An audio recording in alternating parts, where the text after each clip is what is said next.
At 56 years old, I lost my business. Here I am at 58, and part of my retirement plan is selling my property. I really love this property. I've owned it for over 20 years.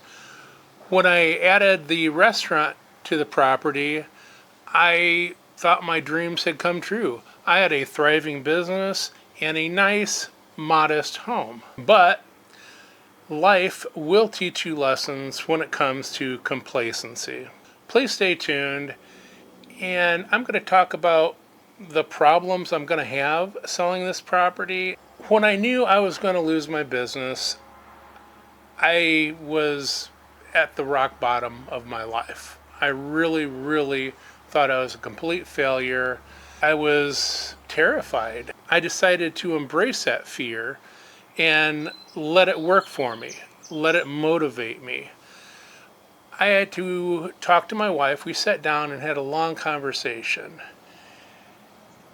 And typically, for most people, they would have just their home and property that they would sell. I have a unique problem, and that is my business is on my property. And the way everything is situated here, it shares wells. There's not really any defined borders.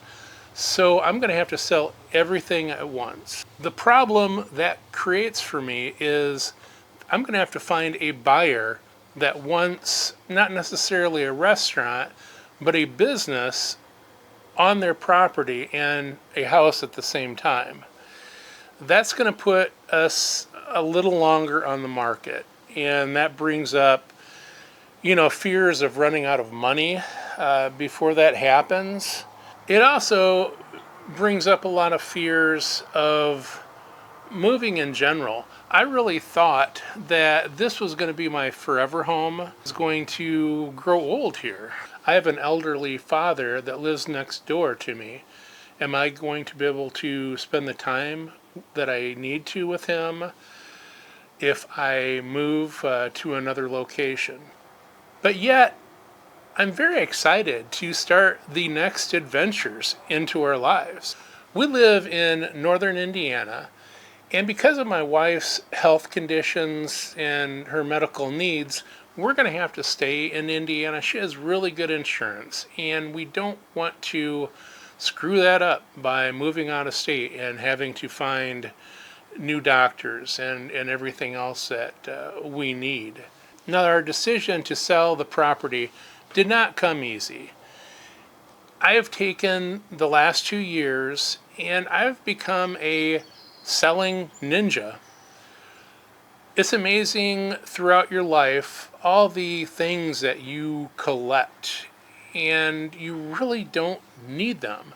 You might find yourself in a similar situation where you need to downsize and sell the property that you've lived in for many years. For me, I need to sell it for a number of reasons. If we sell our property, we'll have a little chunk of money that we can put in the bank, and we can buy a nice small home that will be paid off. There'll be no payments. I've come to the point of my life where if I'm not using it and I can't sell it, I'm going to throw it away. So we've been making a pretty steady income on just selling things that we're not going to use again. I do this by utilizing Facebook Marketplace for some larger items and the local online garage sale sites. I also use eBay to sell the more expensive, smaller items that I think I can ship easily. Should I look at this as a defeating moment in my life? No, of course not, and you shouldn't either. This is just the beginning. We are so excited to move in to our next adventure. So don't let setbacks bring you down. Embrace them and inspire and motivate yourself to overcome them and be a glass half full person. it really will work out in the end. Now remember, this channel is all about surviving and thriving in your 50s and beyond. Please follow us on our journey as we delve into our next adventures.